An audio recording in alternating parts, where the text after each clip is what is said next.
Bonsoir à tous, il est 23 h. On regarde ensemble le titre de ce dernier journal.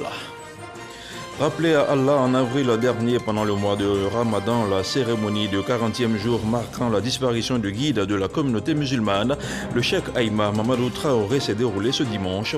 Une cérémonie de sacrifice à laquelle a participé le chef de l'État et plusieurs membres du gouvernement. C'était à la grande mosquée de la Riviera Golf. Toujours ce dimanche, les fidèles chrétiens ont célébré la Pentecôte, une fête qui symbolise la naissance de l'Église et qui intervient 50 jours après la fête de Pâques. Nos reporters ont fait le tour de quelques églises dans le Grand Abidjan, mais aussi à Boaké. On en parle dans quelques instants dans cette édition. Et puis la Côte d'Ivoire et le Burkina Faso unissent leurs forces pour relever le défi de la cohésion sociale. En visite à Ouagadougou, Kouadio Konan-Bertin a rencontré son homologue burkinabé, Zéphirin Diabré. Tous les deux entendent mutualiser leurs idées pour faire avancer le processus dans leurs pays respectifs. Voilà pour les titres. Merci de votre fidélité sans cesse grandissante à RTI 1. Ce dimanche marquait la cérémonie de 40e jour du rappel à Allah du cheikh Al-Aïma Mamadou Traoré. À la grande mosquée de la Riviera Golf, des lectures coraniques et des prières ont été formulées pour le repos définitif de son âme. La cérémonie s'est déroulée en présence du chef de l'État, le président Alassane Ouattara, et de plusieurs membres du gouvernement. Le reportage de Jérôme Kofi Aboulin. Il est décédé le 13 avril dernier. La communauté musulmane de Côte d'Ivoire ne l'oublie pas. À l'ex-président du COSIM, cheikh Aïma Mamadou Traoré, elle a rendu ce dimanche les hommages des plus dignes à travers la cérémonie de 40e jour de son rappel à Dieu. Au nombre des fidèles venus nombreux à la grande mosquée de la Riviera Golf, à cette occasion, le président de la République, Alassane Ouattara. Pour lui, comme pour les autres, il s'agit de prendre part à cette session dite de témoignage et de présentation de dons, signe d'attachement aux défunts. Sa contribution à soutenir la famille pour honorer la mémoire de l'illustre disparu s'élève à 10 millions de francs CFA, un geste très touchant pour lequel le porte-parole de cette famille éplorée n'a pas manqué d'exprimer sa reconnaissance au chef de l'État. Excellence, Monsieur le Président de la République, je voudrais saisir cette occasion pour vous renouveler toute la gratitude de la veuve Adja Fanta Ouattara, des enfants, des petits-enfants et de toute la grande famille Traoré pour tout le soutien et l'attention particulière que vous avez continuellement réservé au cheikh de son vivant, pendant sa maladie et depuis son rappel à Dieu. Les importants dons qui viennent d'être annoncés ce matin viennent encore témoigner une fois de plus de cette grande générosité de votre part. Qu'Allah vous rétribue du plus haut degré de récompense pour votre grande sollicitude à l'endroit du cheikh et de sa famille. Prières et autres lectures de Coran ont également marqué cette cérémonie de 40e jour du rappel à Dieu de cheikh Aïma Mamadou Traoré.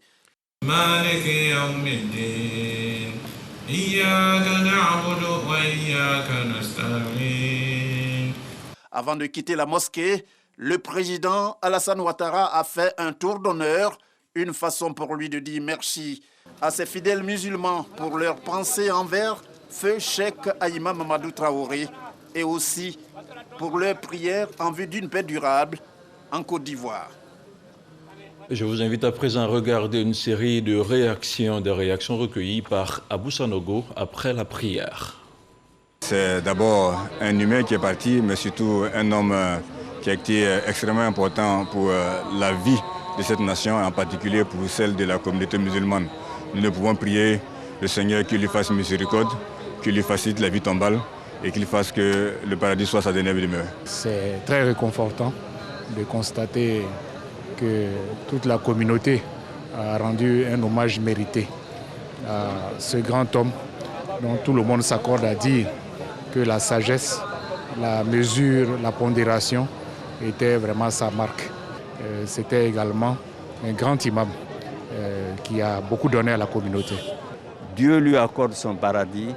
Dieu peut permettre que de poursuivre les actes qu'il a posés et fasse que la Côte d'Ivoire ne connaisse rien d'autre que la paix. Il aura fait ce qu'il a pu professionnellement. Il aura fait ce qu'il a pu pour la communauté musulmane. Mais je retiens de lui quelqu'un de profondément humain. C'est le petit frère de la mère à mon père. Le réconfort du président de la République et du gouvernement est de nature à nous donner de l'espoir. Pour dire que, certes, le Cheikh Haïma, mon grand-père, est parti, mais il est avec nous parce qu'il a laissé de bonnes impressions à toute la communauté. Je suis venu dire merci à mon imam Traoré. Je l'appelais toujours papa. La vérité, moi, il m'a soutenu. 40 jours après, on est venu pour prier, faire les sacrifices pour que Allah subhanahu wa ta'ala ait pitié de son âme, l'accueille en son paradis et fasse en sorte que toutes les bénédictions lui parviennent dans l'au-delà. Je vous le disais en ouverture de ce journal, 50 jours après la Pâque, les fidèles chrétiens ont célébré ce dimanche l'effusion du Saint-Esprit.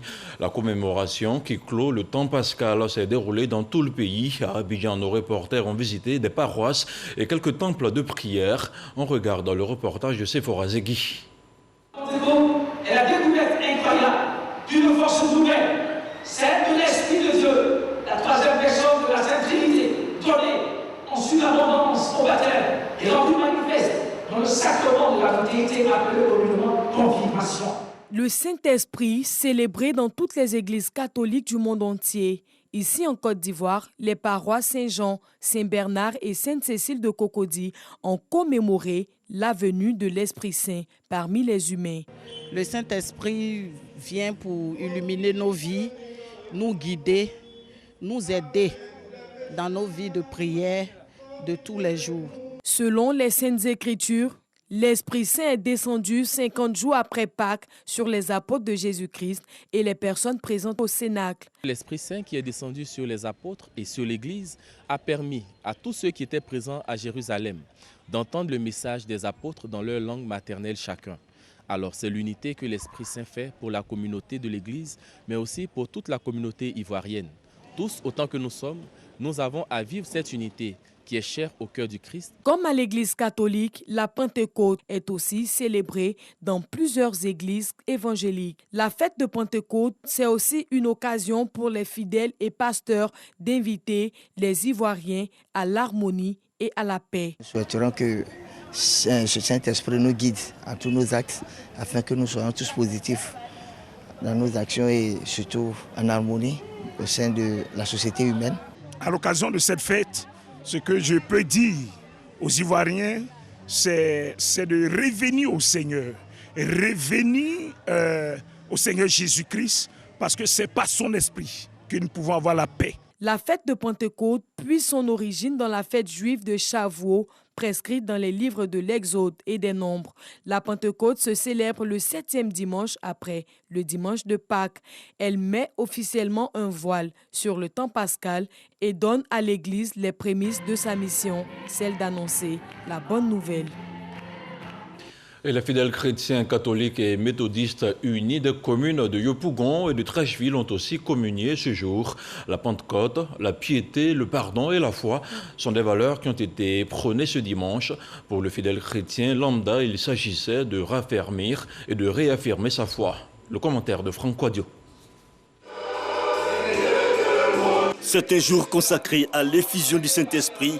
Ce dimanche de Pentecôte, les fidèles chrétiens ont pris d'assaut paroisse et temple. À Yopougon, dans le village de Nyangolokwa, la paroisse à Notre-Dame des Douleurs et le temple méthodiste Saint-Esprit sont choisis pour cette commémoration. L'esprit de notre Seigneur Jésus-Christ est un esprit d'amour, un esprit de courage et de force, un esprit de sainteté, un esprit de lumière. Nous sommes invités à nous laisser conduire par l'Esprit Saint, qui est l'esprit d'amour. À Trècheville, le temple Israël est le lieu de convergence des chrétiens pour saluer la descente de l'Esprit Saint. Ce jour, c'est aussi l'engagement d'un nouveau départ et d'un changement dans la vie du chrétien. C'est grâce au Saint-Esprit que nous arrivons à discerner le bien du mal. Donc c'est un grand jour pour la communauté méthodiste unie de Côte d'Ivoire, c'est un grand jour pour les chrétiens du monde. À travers cette fête, l'Église se voit investie de nouvelles missions, annoncer à tous l'unité de toutes les communautés autour du Christ ressuscité. Hors d'Abidjan à Boaké, on a également célébré la Pentecôte. Les églises, les paroisses et les temples ont fait le plein des fidèles. Les célébrants du jour ont exhorté les fidèles chrétiens à profiter de l'Esprit Saint pour prier pour la paix et la stabilité sociale en Côte d'Ivoire. Ils ont aussi prié pour la santé des dirigeants du pays. Le compte-rendu de Soro Corona. Les apôtres de Jésus-Christ se réfugient au Cénacle de Jérusalem régulièrement après sa crucifixion. Le 50e jour après la résurrection de leur maître, les apôtres, en attente de la promesse faite par Jésus-Christ, voient apparaître des langues de feu qui se posent sur eux. Les apôtres reçoivent ainsi l'Esprit Saint. C'est la Pentecôte, point de départ de l'évangélisation. La Pentecôte clôt le temps pascal qui dure 7 semaines, dont elle est le couronnement. À Boaké, dans les paroisses, temples et églises, les fidèles chrétiens ont célébré la Pentecôte dans la prière et le recueillement. Celui-là qui a régné, le Christ, tout simplement parce qu'il avait peur, mais quand ils ont reçu l'Esprit Saint, c'est Pierre qui va annoncer Jésus qui a été crucifié, qui est mort et qui est ressuscité à temps et à contre-temps. À la mission internationale d'évangélisation MIE, le thème retenu pour cette édition de Pentecôte est « Oindre celui qui doit oindre avant le repas sacrificiel ». Les guides religieux dans les homélies sont revenus sur l'importance de la Pentecôte. Les célébrants ont donc invité les fidèles à aller annoncer partout la bonne nouvelle. Les fidèles ont aussi prié pour la paix et la stabilité en Côte d'Ivoire. Si nous tous nous avons l'Esprit de Dieu en nous, je pense qu'il n'y aura plus de litiges entre nous. Parce que le Saint-Esprit en nous, ça nous donne déjà la paix. La Pentecôte est célébrée le 7e dimanche après le dimanche de Pâques et intervient entre le 10 mai et le 13 juin. On parle maintenant de sécurité dans la région du Hambol. La ville de Dabakala a désormais son commissariat de police construit et équipé par le conseil régional à hauteur de 44 millions de francs CFA. Il vient pour répondre aux besoins sécuritaires des populations. Il a été inauguré ce dimanche par le ministre de l'Intérieur et de la Sécurité, le général Vagondo Diomandé. Le compte-rendu de Kader Sogodogo. Une nouvelle page s'ouvre pour Dabakala. La localité a désormais un commissariat de police.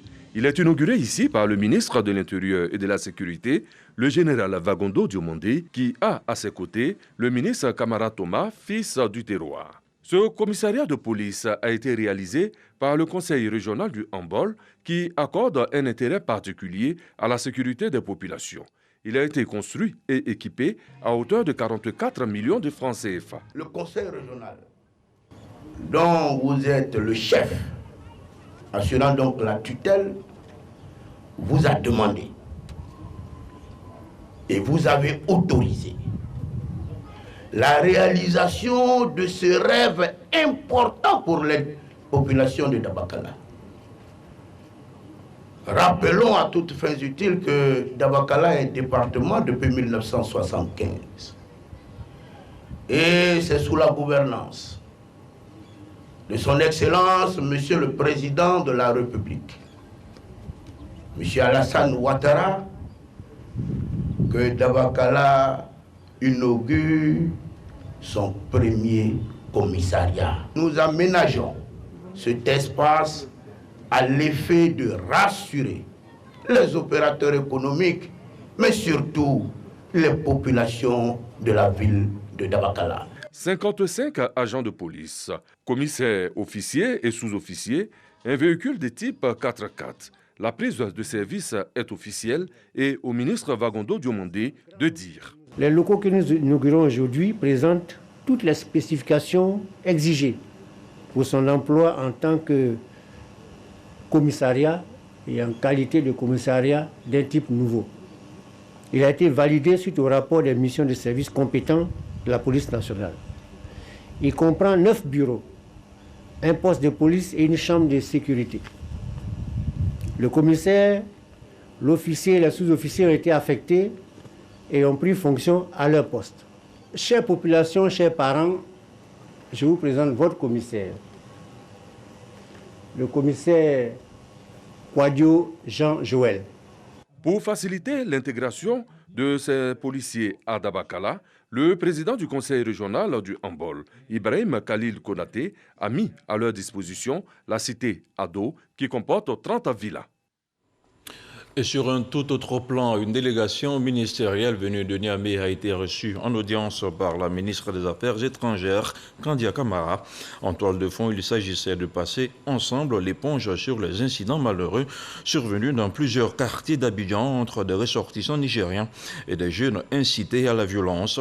Ensemble, les deux délégations ont fait le tour des victimes à Aboboté, à Williamsville, à Adjamé et dans la commune de Yopougon. Une visite à l'issue de laquelle la Côte d'Ivoire et le Niger s'engagent plus que jamais sur le chemin de la paix et du vivre ensemble. Les ministres de la Réconciliation nationale de la Côte d'Ivoire et du Burkina Faso unissent leurs forces. Kouadio Konan-Bertin et Zéphirin Diabré sont déterminés à assurer une stabilité durable à leurs pays respectifs. Entourés d'experts rompus aux questions de paix, ils ont échangé leur expérience dans le domaine. Envoyé spécial à Ouagadougou, Eric Goré. Échange d'expériences entre Ivoiriens et Burkinabés pour un apport considérable à leur politique de réconciliation nationale. Kouadio Konan-Bertin de la Côte d'Ivoire et Zéphirin Diabré du Burkina Faso ainsi que leurs collaborateurs partagent le savoir-faire en matière de réconciliation nationale. Ces deux personnalités savent qu'elles n'ont pas le droit d'échouer ni de décevoir. Alors, elles unissent leurs forces en se donnant les moyens pour faire un diagnostic profond sur la situation que traversent leurs pays respectifs. Nous avons mis 10 ans à rebâtir cette paix-là. La réconciliation, je me plais à le dire, comme Oufo disait, la paix, ce n'est pas un vain mot, c'est un comportement. La réconciliation aussi ne peut pas être un vain mot. Ça doit être un comportement, et ça, j'insiste là-dessus, le comportement de chacun d'entre nous, de tous les instants. Faire en sorte que chaque pas que nous posons aille dans le sens de consolider la paix et la cohésion sociale. Le ministre Kouadio Konan-Bertin a tout dit sur les raisons de cette visite-là. Nos deux ministères traitent d'un sujet qui est commun et nos deux pays sont liés par tant de liens qui font que les questions de réconciliation de l'un de nos pays a des prolongements dans l'autre pays sur certaines dimensions. Même si ce n'était pas le cas, un échange d'expérience est toujours très enrichissant. À court terme, ces deux ministres de la Réconciliation nationale entendent réduire considérablement les conflits communautaires, unir aussi les responsables des partis politiques et leurs militants, tout en les engageant à mettre l'amour de la nation avant tout. Ces missionnaires de la Réconciliation nationale veulent faire prendre conscience à tous ces acteurs politiques et leurs sympathisants qu'en politique, on est adversaire et non ennemi. Leadership des femmes et développement local, c'est le thème d'une conférence qui s'est tenue à Abidjan jeudi dernier. Elle vise à contribuer à l'émergence de l'hégémonie des femmes tout en favorisant leur participation à la vie politique, économique et sociale. Les détails de la rencontre avec Patricia Omouetia. Femmes élues, femmes chefs d'entreprise, femmes leaders politiques, elles étaient toutes présentes ce jour pour participer à la conférence des femmes leaders de notre pays. On a du travail encore à faire, en tout cas pour renforcer la participation politique des femmes dans les assemblées élues. Aujourd'hui, il est essentiel que les femmes contribuent de façon significative au développement des collectivités locales et partant au développement de notre pays. La femme reste le socle de la famille. Ainsi donc, aucun développement ne peut se faire sans l'apport de la femme. Pour le président de l'Assemblée des régions et districts de Côte d'Ivoire, ARTCI, aujourd'hui, seules 2 femmes sont présidentes de conseils régionaux.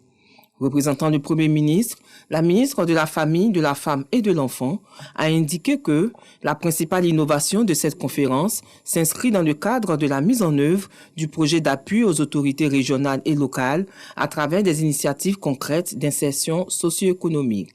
Au nombre des obstacles qui sont à la base de cette faible représentation des femmes dans les instances de développement local se trouvent les pesanteurs culturelles, les inégalités du genre, les stéréotypes sexistes en défaveur des femmes dans nos sociétés africaines. Au thème de la conférence, un ensemble de recommandations sera élaboré et annoncé en vue d'un plaidoyer sur le leadership des femmes engagées au niveau régional et local afin de susciter la mise en place d'un réseau de femmes leaders pour servir de modèle aux jeunes. Réélu député dans le département de Gagnoa et nommé par la suite ministre au mois d'avril, Miss Belmont Dogo était à Guibérois pour remercier les populations de sa circonscription électorale. La ministre de la Solidarité et de la lutte contre la pauvreté a profité de cette visite dans le Grand Guibérois pour mettre en service un mini château d'eau à Ziriwa, une localité de 3000 habitants. Le compte-rendu de Walter Amadou Ouattara. Fin du calvaire pour les femmes de Ziriwa dans la sous-préfecture de Guibérois. Elles, qui sont en première ligne dans la quête de l'eau potable, n'iront plus la chercher à des kilomètres du village.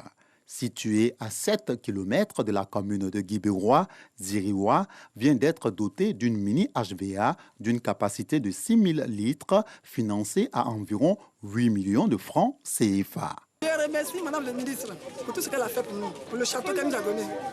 On souffre ici. Aujourd'hui, on a eu le château, mais on va dormir avec toute la nuit. La mise en service de ce mini château d'eau avec 2 bornes fontaines de 5 pompes s'est faite lors d'une tournée initiée dans les localités de Dinyago, Galebouo et Guibérois par Miss Belmont Dogo, députée de la circonscription. C'est la ville de Guibérois qui a constitué la première étape de sa tournée. Vous n'avez jamais cessé de m'appeler pour me féliciter, m'encourager. Je vous dis merci. Merci aux chefs religieux, aux chefs coutumiers pour vos prières. Merci à vous tous, du fond du cœur. Profitant de son passage à Guibérois, la ministre a visité les travaux du 2e forage de la ville. Selon le directeur régional de la SODECI, il ne manque plus que la pompe ainsi que l'installation électrique pour le mettre en marche. Il reste à mettre la pompe dedans. Et puis ce que nous appelons, quand vous regardez un peu, pour ceux qui sont là, il y a ce qu'on appelle le manifold. Il y a aussi, disons, l'armoire électrique. Ce sont les 3 éléments qui sont essentiels pour que véritablement ce forage soit fonctionnel. À Dinyago, Miss Belmont Dogo a exhorté la population à la cohésion sociale. Ne laissez personne, même pas les politiques, mettre en mal votre cohésion et votre union à Dinyago. Il faudrait que ce soit clair. Galebouo, dernière étape de sa tournée, appelle à la fraternité et au vivre ensemble. Dans cette dynamique, rendez-vous a été pris avec les femmes pour célébrer la fête des mères fin mai. En marge de cette tournée, la ministre Belmont Dogo a aussi partagé des moments de prière avec la communauté catholique de Guibérois à l'occasion de la fête de charité. Et on s'intéresse maintenant au point de la situation de la Covid-19 au 23 mai 2021.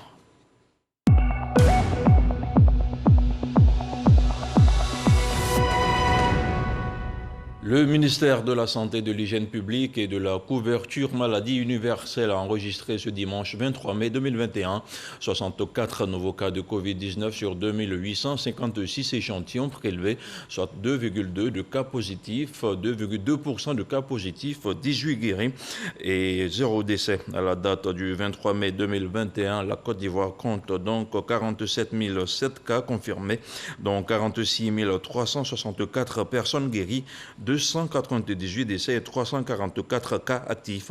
Le nombre total d'échantillons est de 635 046. Le 22 mai, 13 133 doses de vaccins contre la Covid-19 ont été enregistrées, sinon administrées, soit un total de 486 231 doses administrées.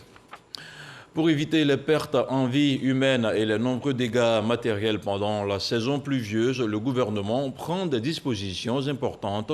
L'Office national de la protection civile est déjà sur le terrain pour identifier les zones à risque. Elle devra en retour faire des propositions concrètes au comité technique chargé de lutter contre les inondations. L'éclairage de Grace Kando. Quartier Sagbé dans la commune d'Abobo. Ici vit Sekou depuis 20 ans. Il dit être confronté à des difficultés pendant la saison des pluies. Quand il pleut, l'eau remplit complètement sa rampe dans la cour là. L'eau là, ça t'attrape là. Là maintenant, on sort 2 mois, 3 mois. Dans 3 mois, après maintenant, on vient un peu pour venir rentrer. Nous sommes ici au niveau d'une cuvette qui reçoit les eaux pluviales. Le lit de la cuvette est occupé. par la population. Il s'agit d'aménager cette cuvette-là, de trouver un exitoire pour les eaux. Les flancs sont occupés par la population riveraine, donc il faut libérer les flancs de la cuvette et trouver un aménagement adéquat pour pouvoir drainer ces eaux-là. 0 dégâts, 0 victimes pour la saison des pluies 2021, c'est la vision du gouvernement. Pour réussir ce pari, l'Office national de la protection civile et des acteurs de lutte contre les inondations investissent le terrain pour identifier les sites à risque. À Bobo-Sagbé, derrière Rail, Banco et PK18 sont les sites visités. Quand il pleut, il y a des enfants qui viennent et qui glissent, qui tombent dans le caniveau et l'eau les emporte. Ma serveuse même a été emportée par l'eau parce qu'elle était sortie pour aller payer quelque chose. À son retour, elle a glissé, elle est tombée, elle est partie. Pour éviter de tels désagréments, la mairie d'Abobo entend accentuer la sensibilisation. Nous avons réactivé les comités locaux que nous avons dans ces zones à risque. Nous avons déjà tenu une grande réunion pour les mettre en mission, pour nous rapporter tout ce qui est problème qui peuvent amener, n'est-ce pas, à apporter du secours. À l'endroit des populations, nous avons déjà lancé des messages, il y a eu des rencontres déjà pour demander aux populations des zones à risque, n'est-ce pas, de les libérer. Selon l'Office national de la protection civile, le mois de mai sera consacré à l'identification des sites à risque et le mois de juin à la sensibilisation des populations et des déguerpissements volontaires ou forcés. On aborde maintenant le Dimanche Magazine. La première pierre du port sec de Ferkessédougou a été posée cette semaine. Quelles seront les retombées de ce port sec pour les opérateurs économiques nationaux et régionaux? Des questions auxquelles le ministre de l'Intégration africaine et de la diaspora a apporté des éléments de réponse. Al-Sid DJ qu'on écoute avec Herman Guibé. Des retombées importantes, d'abord pour les opérateurs économiques. Ils auront plus de fluidité, plus de proximité. C'est-à-dire vous avez des opérateurs qui sont de la région ou qui sont au Burkina Faso ou au Mali. C'est un gain énorme. Au lieu de venir sur le port d'Abidjan, il y a un port à Ferkessédougou. Il y a un endroit de transit pour les marchandises. Et avec la douane, tout ce qui est dans un port comme le port d'Abidjan, toutes les composantes y sont, à part la mer. Et donc, c'est un point avancé pour ces ports d'Abidjan et San Pedro. Donc, il y a une facilitation, il y a une fluidité pour les opérateurs économiques. Et pour la population, il y a des opportunités d'emploi, de création d'emplois. Emploi direct et indirect également. Voilà, emploi direct et indirect. Donc, c'est vraiment un grand pôle de développement qui est créé, que le président de la République vient d'offrir à la Côte d'Ivoire et à la sous-région. Il y a à peu près un peu plus de 7 milliards de francs CFA qui sont prévus pour recaser la population. Des constructions seront faites et pour permettre les indemnisations. Et les indemnisations ont déjà commencé pour certains. Ceux qui ont gagné le marché, c'est-à-dire l'entreprise chinoise Complante, mais toute la sous-traitance est faite par des entreprises ivoiriennes et donc ce sera entre Complante et ces entreprises selon des critères bien précis. Et bien sûr l'expertise ivoirienne, notamment le BNET, qui va contrôler les travaux pendant les 30 mois. Le port sec sera livré au premier semestre de 2024. Place maintenant au tour de l'actualité dans le monde et c'est une sélection de Sidonie Davila.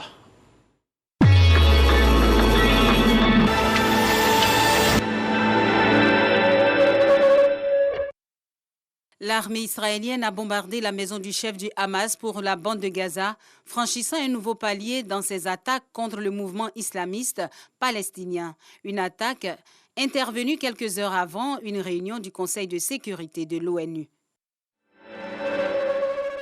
Le Premier ministre malien Mokhtar Ouane, reconduit dans ses fonctions, a poursuivi mardi les consultations en vue de la formation du futur gouvernement.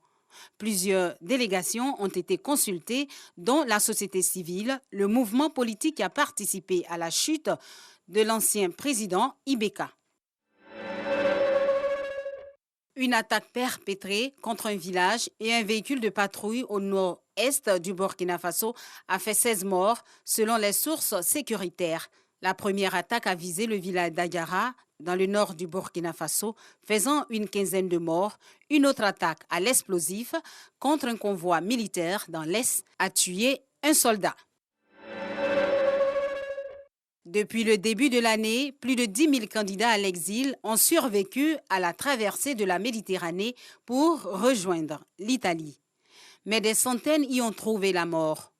L'Union européenne et la Tunisie souhaitent offrir une aide économique en échange d'une intensification des efforts visant à empêcher les migrants d'entrer en Europe.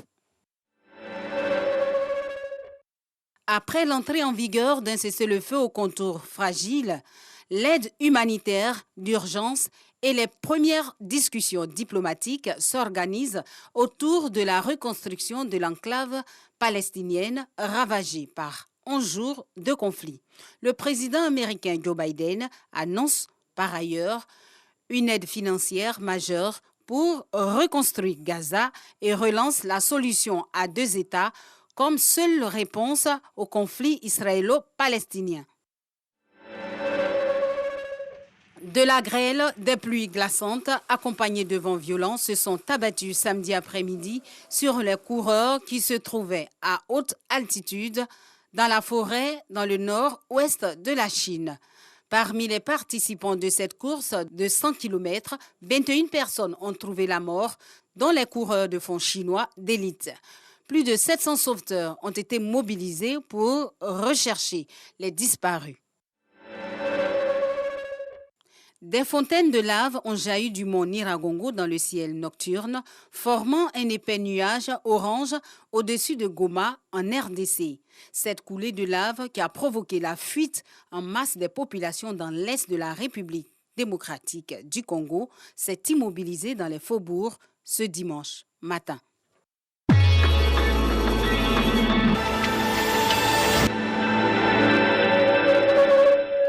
Fin de cette édition d'information. Merci de l'avoir suivi. L'info revient justement lundi matin à 6h30 et 7h avec Régis Kofi.